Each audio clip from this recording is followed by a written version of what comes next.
Il est tout juste 18h30 sur Aloula et c'est le journal. À la une de l'actualité ce soir. La sécurité hydrique est le cheval de bataille du Maroc à l'heure du déficit pluviométrique. Les acteurs concernés s'activent pour répondre aux défis liés aux ressources en eau. Sous l'impulsion d'une vision royale stratégique, ce début d'année est placé sous le signe de la mobilisation pour une souveraineté hydrique et de la rationalisation de l'usage de cette denrée vitale. Dans notre rubrique spéciale Cannes, nous vous ferons revivre les temps forts de la rencontre des Lions de l'Atlas hier face à la Tanzanie. Le 11 national a dominé son adversaire 3-0. Une belle performance qui a enflammé les rues marocaines de joie.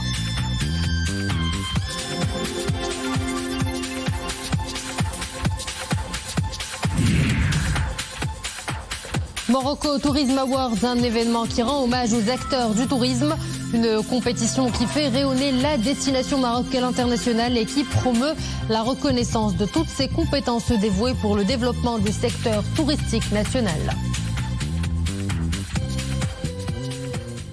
Bonsoir à tous. Le stress hydrique au cœur des préoccupations de Sa Majesté le roi Mohammed VI. Une haute sollicitude royale traduite par une série d'initiatives et de mesures d'urgence. Le souverain a tracé les grandes orientations à suivre pour une meilleure gestion de la pénurie d'eau, car la situation tend vers le rouge et en appelle à la mobilisation générale de tous, principalement des départements compétents. C'est un reportage signé Nawal Gourari, Nordin Saber, Saïd Ijassi avec Myriam Missi. Cours d'eau asséchés, barrages évaporés. La sécheresse hivernale a atteint un nouveau palier en 2024. Un mois de janvier sans pluie significative sur l'ensemble du pays. Les experts y voient le signe d'une crise d'eau alarmante. La ressource en eau est vitale pour le Maroc. Sa pénurie pose un défi pressant aux départements concernés. Ces derniers se doivent de redoubler de rigueur pour des usages rationalisés en eau à l'aune d'une année de sécheresse qui s'annonce aussi rude que ses précédentes. C'est une cause d'intérêt général à laquelle nous devrions tous adhérer. La sensibilisation est primordiale pour opérer un changement radical dans l'usage rationnel de la ressource en eau au quotidien. Cela conjugué à d'éventuelles restrictions comme la réduction du débit d'eau.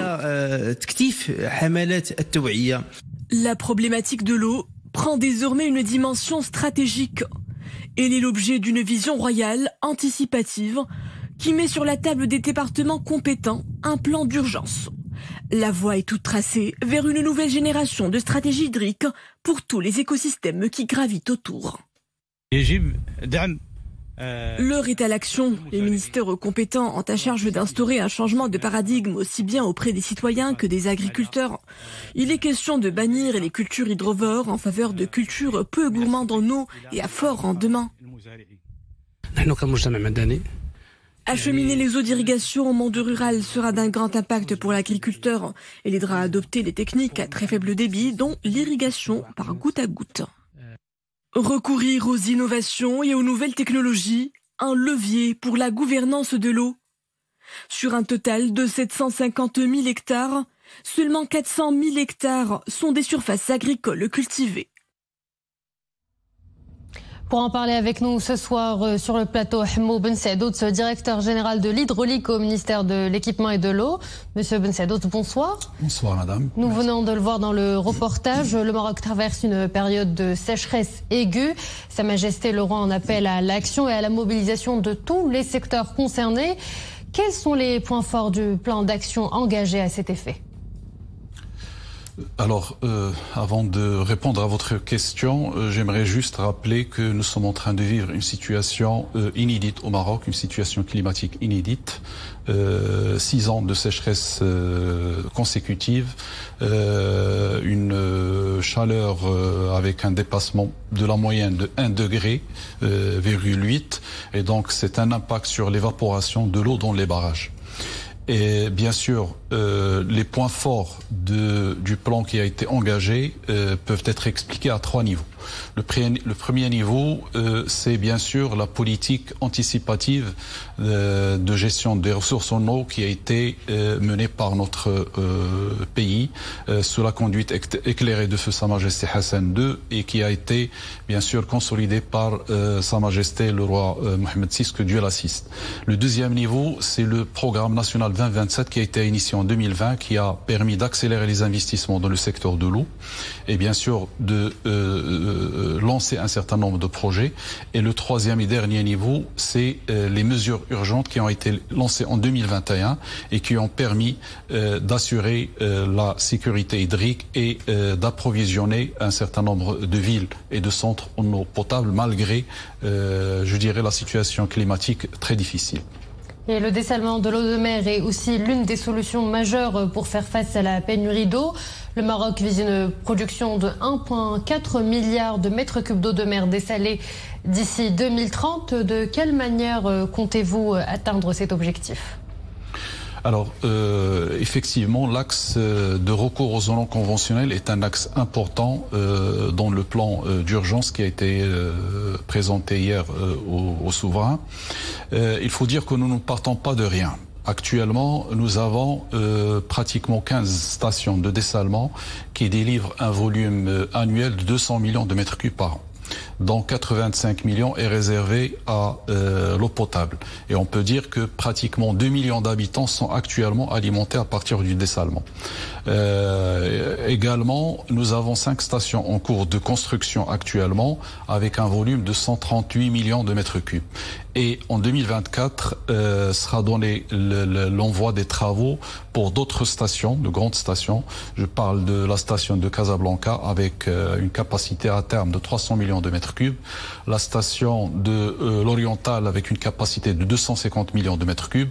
En plus, bien évidemment, du programme de l'OCP qui vise à dessaler quelques 560 millions de mètres cubes. Et donc, en 2030, et peut-être un peu avant, on sera avec une capacité de 1,6 milliard de mètres cubes d'eau dessalée qui va permettre d'alimenter pratiquement 70% de la population marocaine, surtout la population qui se trouve dans la zone côtière, par l'eau potable. Mais est-ce que vous ne pensez pas que le recours au dessalement de l'eau de mer à outrance serait préjudiciable pour les écosystèmes marins ?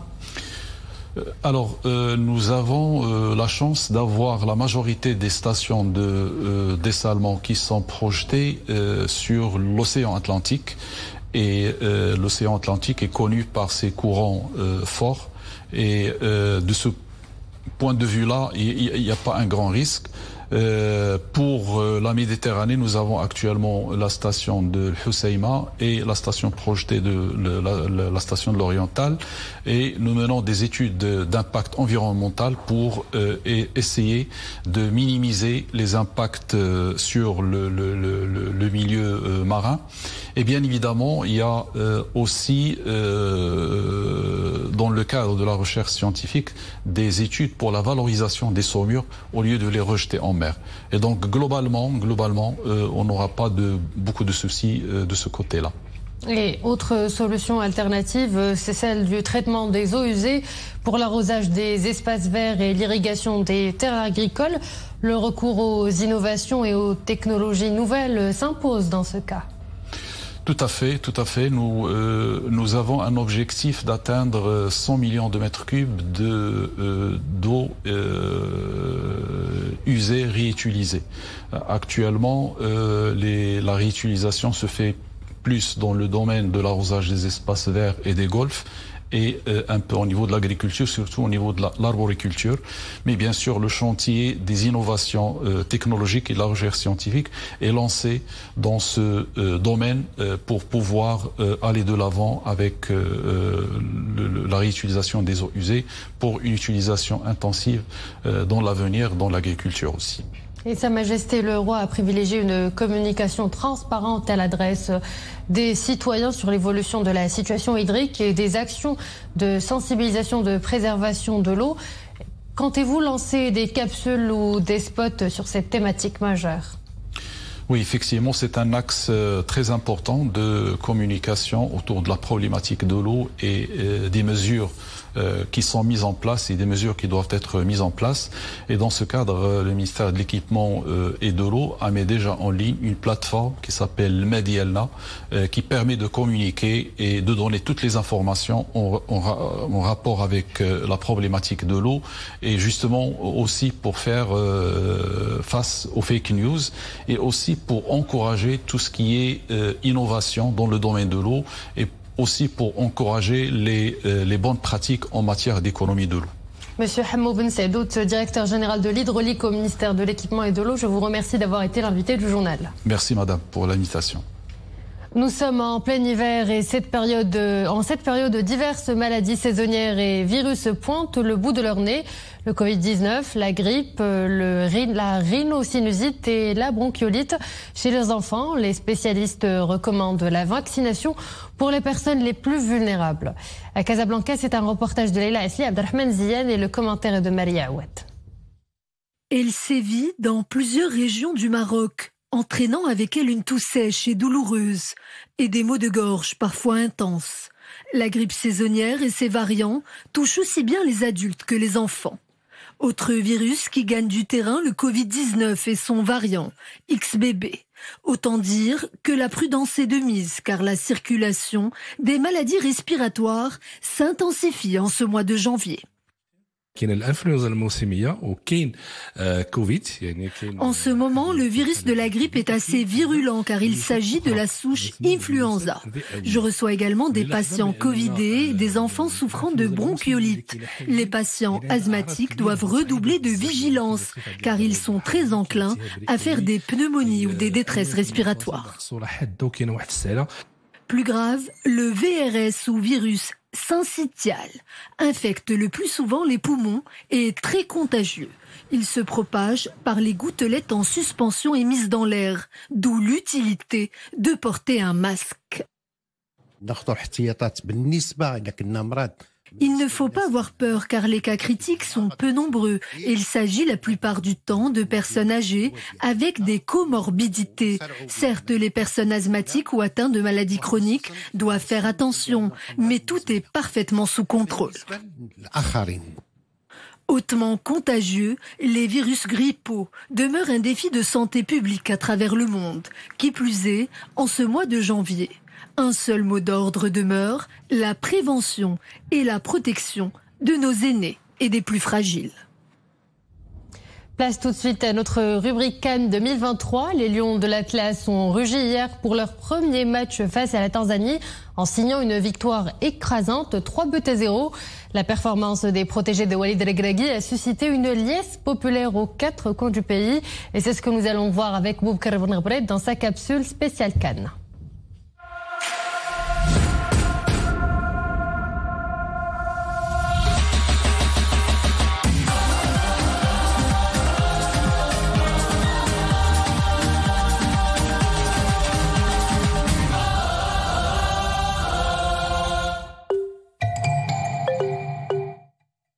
À chaque rendez-vous des Lions de l'Atlas, les supporters répondent toujours présents.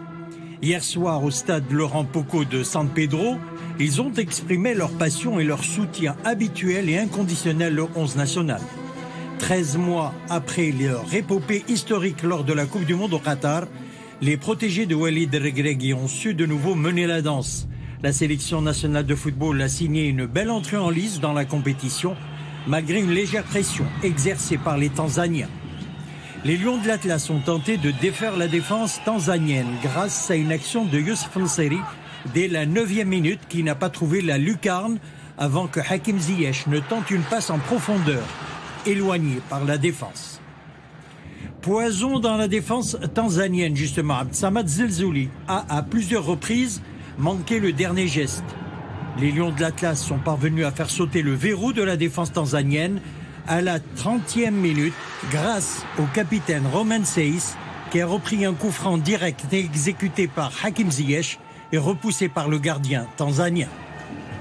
Ce premier but a libéré les hommes de Walid Regragui qui ont failli trouver encore le chemin défilé par le biais de Youssef Nseri, 32e, Hakim Ziyech, 35e et Abdsamad Zelzouli, 38e.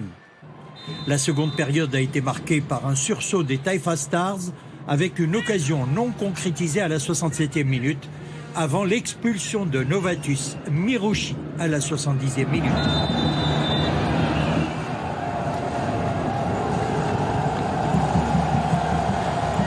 Les protégés de Walid Regragui ont ensuite déroulé leur rouleau compresseur, faisant montre de leur grand talent et de leur jeu collectif impressionnant, avec au bout un deuxième but de Azdine Ounahi, 77e, superbement travaillé. La sélection nationale a scellé le sort du match avec un troisième but signé Youssouf Nseri à la 80e minute. Le Maroc décroche les 3 points de la victoire en s'imposant 3-0.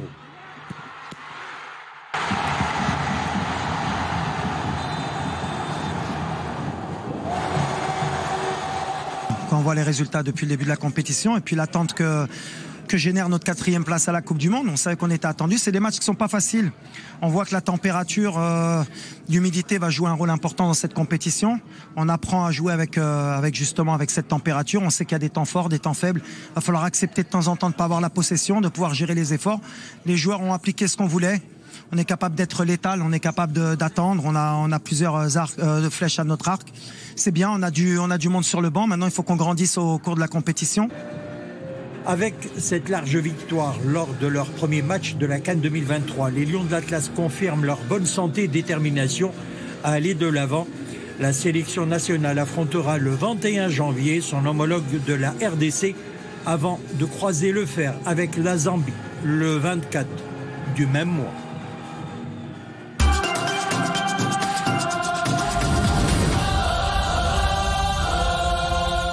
Ouais, on savait que ça allait être compliqué. On l'a vu depuis le début de la compétition. Les matchs étaient très hachés rapidement parce que les conditions climatiques, c'est compliqué. Donc, on savait qu'il fallait qu'on soit intelligent, qu'on soit patient, qu'on gère bien les temps forts et les temps faibles.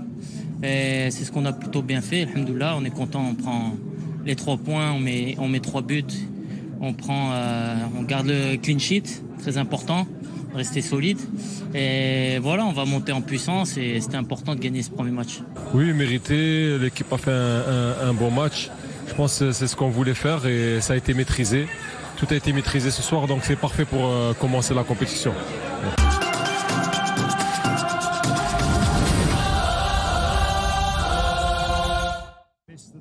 Dans le groupe F, toujours la sélection de la République démocratique du Congo et son homologue zambienne se sont quittés sur un match nul, 1 but partout au stade Laurent Poko de San Pedro.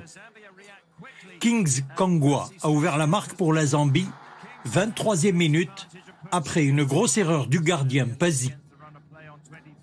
4 minutes plus tard, Wissa égalisé pour la RDC sur un excellent service de Bakambu, avant que Wiza ne réplique avec le but de l'égalisation à la 27e minute.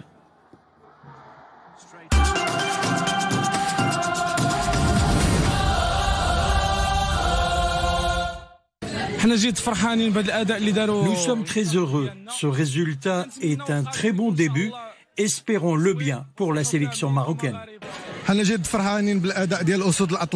Nous sommes très fiers. Les Lions de l'Atlas ont fait un très bon match 3-0. C'est un grand résultat. Cette coupe est la nôtre.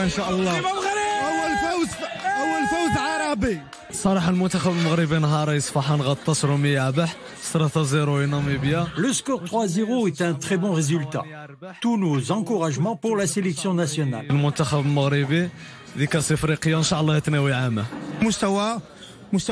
C'est un très bon niveau de jeu, très bon début de la compétition. La coupe, c'est la nôtre, Inch'Allah.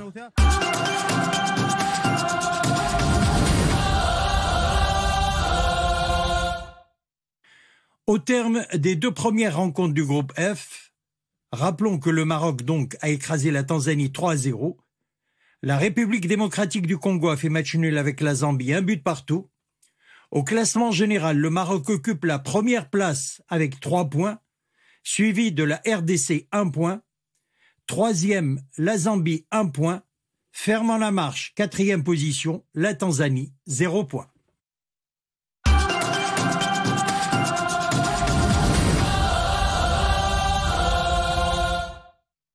Au programme des matchs de ce jeudi 18 janvier, groupe A, la Guinée équatoriale écrase la Guinée-Bissau sur le score de 4-2. Deuxième rencontre, Nigeria-Côte d'Ivoire se joue en ce moment même. Et puis, à 21h, l'Égypte sera opposée au Ghana.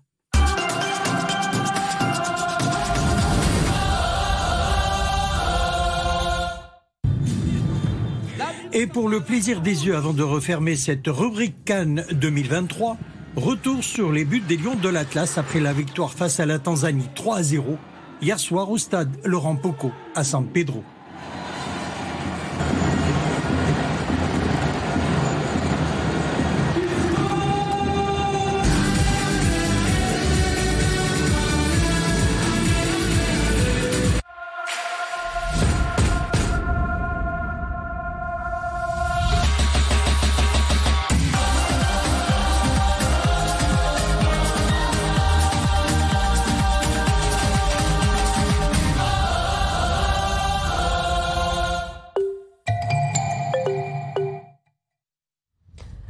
À l'international, des frappes israéliennes nocturnes ont fait 93 morts dans le sud de la bande de Gaza, où l'État hébreu a intensifié ses opérations.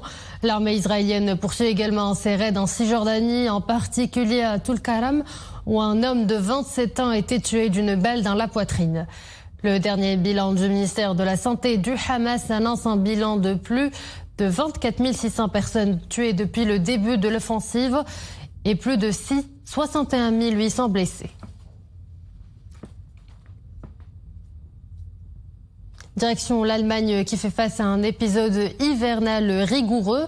Ces conditions météorologiques rendent le quotidien des citoyens allemands difficile, notamment avec l'annulation de centaines de voyages en avion, en voiture et en train à travers l'ensemble du pays. À l'aéroport de Francfort, le plus grand hub d'Allemagne, plus de 300 arrivées et départs prévus sur les près des 1000 ont été annulés dans la matinée. La météo fait également des siennes aux États-Unis. Le quart du nord-est du pays est paralysé par une vague de froid polaire. Les températures négatives et la neige figent tout le paysage, que ce soit dans les grandes plaines ou dans les petits villages. Un épais manteau blanc recouvre toutes les rues, rendant impossible le passage aux voitures. Chez nous, de fortes pluies localement orageuses et des rafales de vent sont attendues à partir de ce soir et jusqu'à demain, vendredi, dans plusieurs provinces du royaume. La météorologie nationale annonce que ce phénomène intéressera les provinces de Tétouan, Chefchaouen, Husseima, Ouazzane, L'Araïch, Taounat, Taza, Tanger, Asela, Fahs Anjra et Mdiq Fnedq. De fortes rafales de vent avec chasse-poussière sont également prévues à Zelal, El Haouz, Chichawa, Mdiq Fnedq, Tanger, Asela, Meknes, Fès, Moulay, Yacoub, Taounat, Salé, Rabat, Kherat Mara, Knetra, Khmisset, Casablanca, Ben Slimane, Ifren, Sfrou et Rachidia. Et suite à cette alerte, le ministère de l'Équipement et de l'Eau appelle tous les usagers de la route et des autoroutes à faire plus attention et à plus de vigilance en raison de la faible visibilité, voire son absence dans de telles conditions météorologiques. Lutte antidrogue à l'aéroport international Mohamed V de Casablanca. Les éléments de la police ont interpellé ce matin sur une demande des autorités judiciaires danoises un citoyen danois âgé de 38 ans recherché au niveau international. L'homme a été interpellé immédiatement après son arrivée à bord d'un vol en provenance des États-Unis. Le suspect faisait l'objet d'une notice rouge d'Interpol relative à une affaire de trafic international de drogue. Le mis en cause a été interpellé dans le cadre d'une opération de collaboration et d'échange de renseignements entre les services de la Direction générale de la Sûreté nationale et l'agence américaine antidrogue. C'est une compétition d'un nouveau genre puisqu'il récompense tous les acteurs et les institutions hôtelières et touristiques du Maroc. Je vous parle de la première édition des Morocco Tourism Awards, une compétition qui vise à promouvoir le rayonnement du Maroc à l'international, mais aussi tous ces hommes et toutes ces femmes qui œuvrent pour faire du Maroc la destination préférée des touristes étrangers. Amaraïti Issa, Maria Awad avec Abdelilal Chab. C'est la reconnaissance de tout un travail opéré par les acteurs du secteur touristique. Une récompense aux allures de sacre pour tous les hôteliers qui, pendant la crise du coronavirus, ont œuvré pour la stabilisation et le développement de ce secteur clé de l'économie marocaine. Cet événement est très important parce qu'il donne l'opportunité de montrer de la reconnaissance et de la gratitude pour l'ensemble des professionnels du tourisme qui ont vécu une période très compliquée il n'y a pas si longtemps avec le Covid, qui ont connu un début d'année exceptionnel, puis des événements en fin d'année qui ont un petit peu ralenti l'élan. Mais malgré tout ça, cette année 2023 va rester incontestablement une année exceptionnelle. Levier du développement durable, le tourisme au Maroc n'a eu de cesse de se réinventer grâce à une vision royale des plus stratégiques. Au top 10 des destinations préférées des touristes du monde entier, la destination Maroc conforte son leadership. Nous avons aujourd'hui le grand plaisir d'être entre grands professionnels du monde du tourisme, de la planète tourisme, de l'écosystème tourisme. Nous devons être ensemble et soudés pour affronter les prochains défis que nous devons relever pour le Maroc et repositionner très rapidement la destination Maroc au sommet des destinations mondiales. Parmi les heureux vainqueurs de cette première édition des Morocco Tourism Awards, 14 acteurs du tourisme ont été récompensés pour leur engagement envers la mère patrie et son rayonnement à l'international. Je suis très honorée aujourd'hui de recevoir le prix de l'environnement qui concrétise un travail de toutes les équipes pour la préservation de l'environnement et le développement durable au sein de la station. Créateur d'emplois, mais aussi vecteur du développement durable, le secteur touristique du Maroc représente 8 à 10% du PIB. Et voilà, nous arrivons à la fin de cette édition. Merci à vous de l'avoir suivi. Excellente suite des programmes sur Al Oula.